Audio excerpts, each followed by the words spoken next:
মিডিয়াতে থাকার ইচ্ছা। পরিবারের মানুষ তো কোহলি বলেই ডাকে, কেন থাকি আমি তাকেই ফলো করি। সে তো আমার আইডল, তাকেই ফলো করি। তার মতো চলার, তার মতো কথা বলার, তার মতো খেলারও এখন ট্রাই করবো, যেহেতু আমি চান্স পাইছি।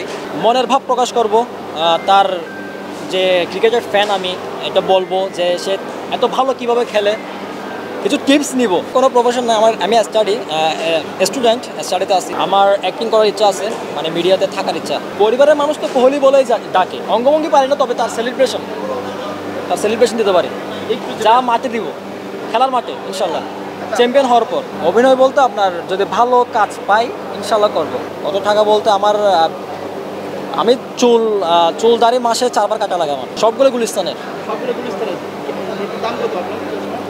চশমার দাম 150। ইন্ডিয়াতে আমার তো পেজের 80% ফ্যান ফলোয়ার্স তো ইন্ডিয়ানই। অবশ্যই সাড়া পাই, তারা আমাকে ইনভাইট করে। তাদের ওখানে গেলে হয়তোবা তারা আমাকে ওইভাবে গ্রহণ করবে।